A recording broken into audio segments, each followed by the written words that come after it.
Hi everybody, and I hope you all are doing well, that is studying well.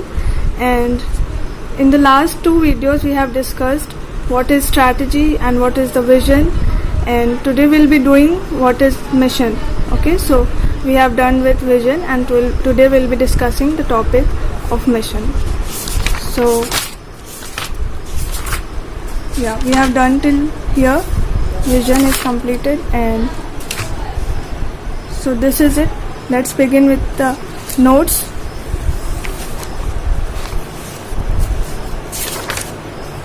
हाँ देखो, mission. अब mission क्या होता है, मिशन से क्या समझ आता है?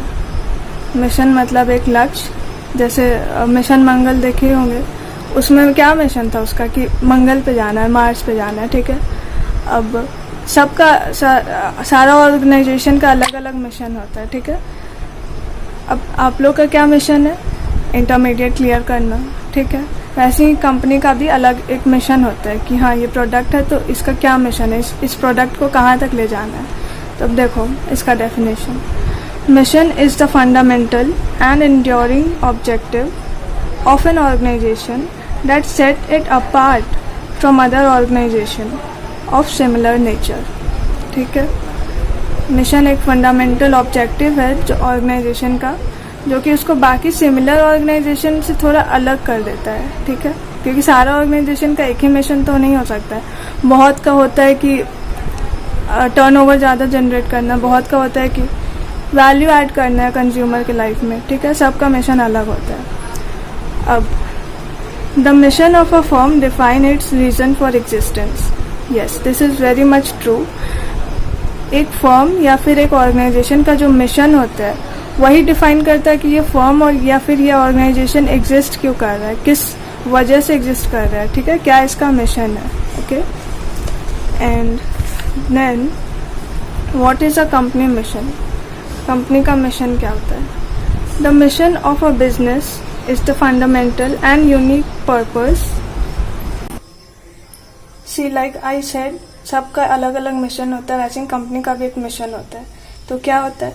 The mission of a business is the fundamental and unique purpose that sets it apart from other firms of its type and identifies the scope of its operation in product and market terms. ठीक है, अब need of an explicit mission. Mission का objective क्या है, जरूरत क्या पड़ा mission का? देखो, to provide basis of motivating the use of organisation resources. अब ऑर्गेनाइजेशन का रिसोर्सेज क्या है? सबसे बड़ा रिसोर्सेज तो ह्यूमन है, ह्यूमन रिसोर्सेज, उसके बाद ही कुछ आता है. तो अगर ह्यूमन रिसोर्सेज मोटिवेटेड रहेगा, अच्छा से काम करेगा, फिर अच्छा से काम करेगा तो टर्नओवर अच्छा होगा, फिर प्रॉफिट ज़्यादा आएगा, तो कंपनी को अल्टीमेटली फ़ायदा है. ठीक है, तो बस उसी नीड से ये मिशन को लाया गया. मिशन मतलब कोई पर्पस को लाया गया. ठीक है, एक पर्पस डिफाइन कर दिया गया. अब नेक्स्ट देखो, to develop a standard for resource allocation. अब रिसोर्सेज तो बहुत सारे हैं, अब उसको एलोकेट कैसे करेंगे? तो मिशन एक जो डिफाइंड है, डिफाइंड जो मिशन है उसी के अकॉर्डिंग रिसोर्सेज भी हम लोग एलोकेट कर देंगे. ठीक है, और next, to serve as a focal point. ठीक है, मतलब कुछ भी काम होगा तो एक फोकल पॉइंट पे होगा कि हाँ कुछ भी करे तो उसका इनडायरेक्टली या डायरेक्टली उस मिशन से रिलेशन होना चाहिए. ठीक है, and then to specify organisation purpose and translations of these purposes. ठीक है, ऑर्गेनाइजेशन का पर्पस भी स्पेसिफाई कर देता है मिशन. ठीक है, अब देखो, formulation of organisational mission that is guidelines. Guidelines क्या मिलेगा जिस ऑर्गेनाइजेशनल मिशन को. ठीक है, तो क्या गाइडलाइंस है? Should be based on existing business capabilities, that is who are we and what we do. हम कौन है और हमें क्या काम करना है. ठीक है, ये चीज डिफाइंड रहता है अगर मिशन रहेगा तो. Now follow long term strategy principles. Long term strategy principles follow करेगा क्योंकि लॉन्ग टर्म में अल्टीमेटली प्रॉफिट होता ही है. ठीक है, बहुत कम ऐसा चांस रहेगा कि लॉन्ग टर्म में प्रॉफिट नहीं हो रहा है. शॉर्ट टर्म में तो पता नहीं, हो भी सकता है नहीं भी हो सकता है, लेकिन लॉन्ग टर्म में तो श्योर शॉर्ट प्रॉफिट होता है in most of the cases. And next, profit making not only mission. ठीक है। प्रॉफिट, बस प्रॉफिट ही लेना एक मिशन नहीं हो सकता है। अगर आप प्रॉफिट के लिए सब चीज़ कर रहे हो तो बहुत कम चांस है कि आप बहुत ऊपर जा पाओगे, ठीक है। तो कोशिश रहना चाहिए कि किसी का वैल्यू पे, किसी का लाइफ में कोई वैल्यू ऐड करने का थ्रू योर प्रोडक्ट और सर्विस, तभी बिजनेस ग्रो करेगा। Okay, next, should be logical extension of business existing capabilities, ठीक है। वो बोलते ना कैपेबिलिटीज देख के, ठीक है, वही चीज़ है। Now should include achievable mission. हाँ, ऐसा नहीं होना चाहिए जैसे हम लोग टाइप, जैसे एग्जाम के लिए बनाना रहता है रूटीन, तो कुछ भी बना देते हैं, दिन का 16, 17, 18 घंटा पढ़ेंगे, अचीव हो कुछ होता नहीं। अचीव कितना होता है? 2 घंटा भी नहीं। तो देखो वैसी कंपनी का है, it should include achievable mission. वैसा मिशन बनाना चाहिए जो अचीवेबल है, ठीक है, यानी कि जो अचीव किया जा सकता है, ठीक है। Now should include interest of customers and society. इसका मतलब क्या है? इसका मतलब ये है कि जो भी वो मिशन डिसाइड कर रहा है, जिसके लिए ऑर्गेनाइजेशन सेटअप हुआ है, वो कस्टमर या सोसाइटी के अगेंस्ट नहीं जाना चाहिए, ठीक है। अब आते हैं नेक्स्ट टॉपिक पे, that is the difference between objective and goals. बहुत लोग को लगता है गोल्स है, ऑब्जेक्टिव्स है, ये सब सिनोनिम्स है, बट ऐसा नहीं है। दोनों के बीच बहुत डिफरेंस है। Difference between objective and goals. अब देखो एग्जाम में आएगा ना, तो ये तो लिखना ही है। अब बेसिस का कॉलम एक बना दोगे तो एक बहुत अच्छा इंप्रेशन बनता है, ठीक है। तो ये बेसिस बहुत जरूरी है याद रखना। ये बेसिस याद रहेगा, ये ऑटोमेटिक याद आ जाएगा। तो देखो पहला बेसिस क्या है? Time frame. ऑब्जेक्टिव का मतलब क्या है? These are timeless and unending and enduring, ठीक है। अब गोल्स क्या है?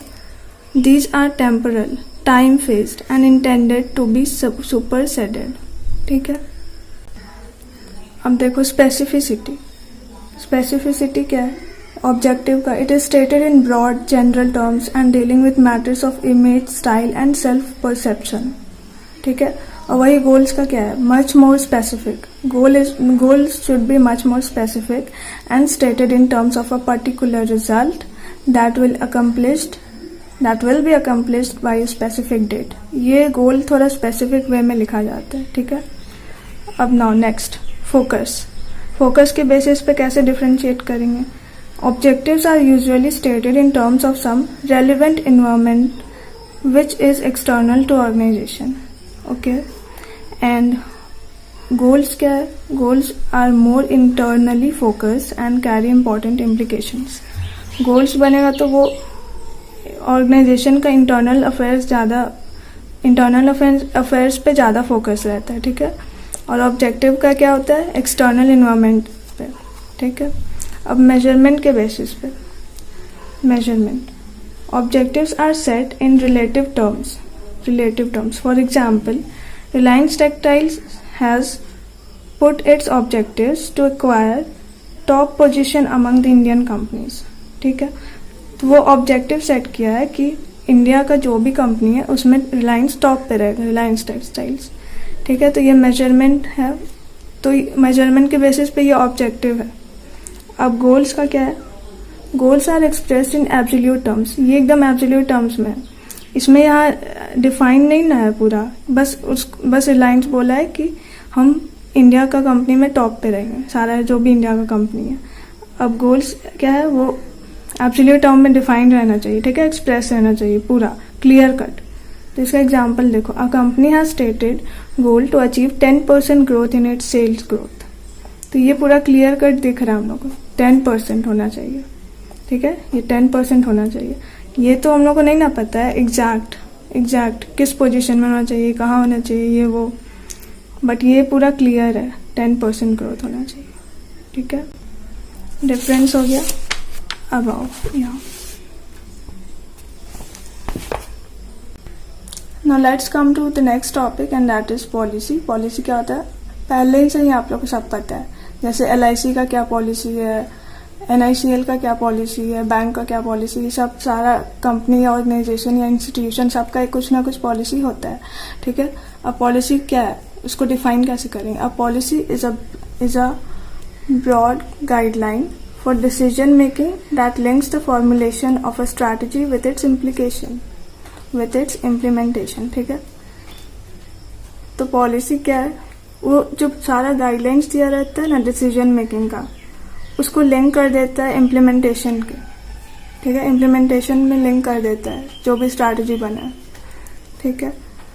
अब अ टैक्टिक और a program is a statement of the activities और steps needed to support a strategy, ठीक है। अब प्रोग्राम क्या होता है, अब पॉलिसी और प्रोग्राम में भी डिफरेंस है। देखो ये था कि बस एक, देखो पॉलिसी क्या है, वो बस एक गाइडलाइन है जिससे कि जो स्ट्रैटेजी बना है उसको इम्प्लीमेंट करने में हेल्प करता है। अब एक प्रोग्राम क्या है, इट इज़ अ स्टेटमेंट, बस एक स्टेटमेंट है या फिर एक बोलो स्टेप्स है जो कि स्ट्रैटेजी को सपोर्ट करता है, ठीक है। अब देखो नेक्स्ट और last topic, strategic levels in organization. So basically there are 3 strategic levels, that is corporate level, business level and functional level. अब corporate level पे क्या कौन कौन होता है और क्या क्या मतलब वो लोग का काम रहता है। देखो corporate level consists of CEO, that is chief executive officer, other senior executives, BOD, that is board of directors and corporate staff, ठीक है। Now they occupy the top level, सबसे top level committee of decision making within the organization, ठीक है। And the role is to oversee the development of strategies for the whole organization. ये लोग का क्या काम है, बस पूरा ऑर्गेनाइजेशन का कैसे डेवलपमेंट हो रहा है, क्या स्ट्रैटेजीज अचीवेबल हो रहा है या नहीं, ये सब देखना रहता है, ठीक है।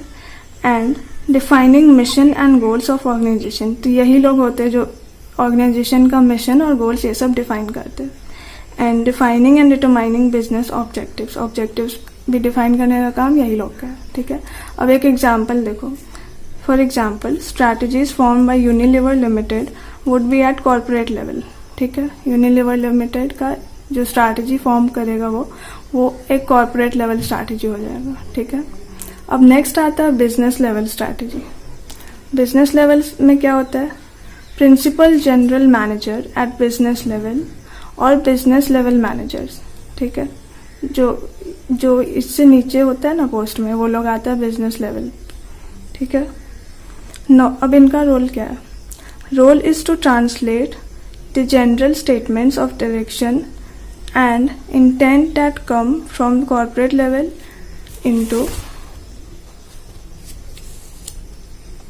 into concrete strategies for individual businesses।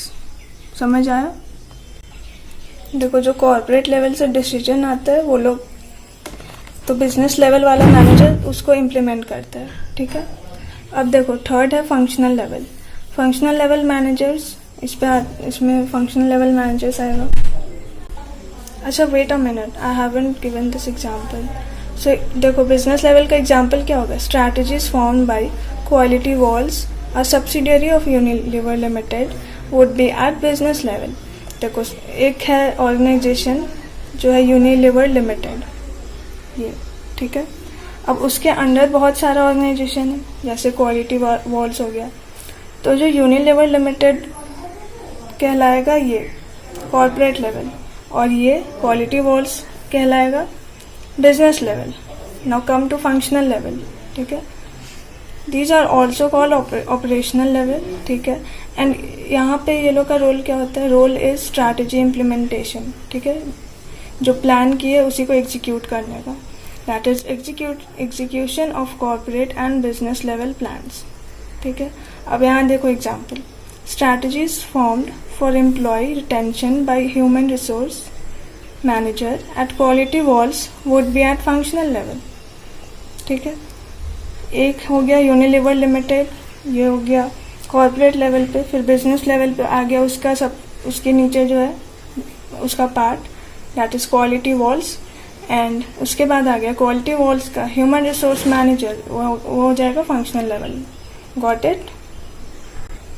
Now if you want you can copy these notes side by side, you can keep copying and you can revise it once you have finished watching the video। अब देखो strategy को define कैसे किया गया। Strategy ये बहुत simple language में, ये ओन वर्ड्स में, ठीक है। Strategies are made to achieve objectives, ठीक है। Strategy will fulfil the gap between what we are and what we want to be. हम अभी क्या है, अभी एक स्टूडेंट है, क्या बनना है, CMA बनना है, ठीक है। तो एक स्टूडेंट से CMA बनने का जो सफ़र होता है, उसके बीच में जो प्लानिंग करते हैं उसको स्ट्रैटेजी बोलते हैं, ठीक है। अब एग्जांपल देखो बहुत सारा कंपनीज का। जियो क्या किया, चीपर रेट लाया विद बेटर क्वालिटी, छा गया मार्केट में। MI क्या किया, चीपर प्राइस लाया विथ हाई क्वालिटी, ये भी छा गया। एप्पल क्या किया, प्रीमियम प्रोडक्ट है फॉर नीच, ठीक है। ये सब के लिए नहीं प्रोडक्ट बनाता है, फॉर ओनली नीच, ठीक है। तो प्रीमियम प्रोडक्ट, इसका भी अलग स्ट्रैटेजी हुआ, इसका भी अलग हुआ, इसका भी अलग हुआ। ओप्पो वीवो क्या किया, ह्यूज एडवर्टाइजिंग, मार्केटिंग, मतलब जहाँ देखो देखना। जब ओप्पो वीवो आया था, मतलब ट्रैवलिंग करना मतलब ये लोग का सिंबल याद हो जाना, जिधर देखो उधर ओप्पो वीवो, मतलब ह्यूज एडवर्टीजमेंट पे खर्चा किया था, तो उसके वजह से छा गया। तो देखो सबका एडवर्टाइजिंग अलग अलग होता है। अब कोका कोला का देखो, जब स्टार्टिंग में आया था ना, तो 5 रुपये का एक बॉटल आता था, तो मार्केटिंग बहुत किया था ये 5 रुपये का बॉटल के लिए। तो सबका स्ट्रैटेजी अलग होता है। और उस टाइम ये भी था कि सबको लगता था पानी का बॉटल 10 का देता है, तो उससे बेटर है कुछ ठंडा हो जाए, कोका कोला हो जाए। तो उसी के चलते 5 रुपये का बॉटल आया, 5 रुपये का, जो कि बहुत ज़्यादा बिका। तो देखो इसका मार्केटिंग था, सब सारा कंपनी का अलग अलग स्ट्रैटेजी होता है, ठीक है। And I think we have completed study note number 8. So this is it. From next class we'll start study note number 9.1, and this is it. Keep studying, be disciplined. Exams are not too far. Study well, and do share the video if you are understanding, and help your friends. And so this is it, and bye.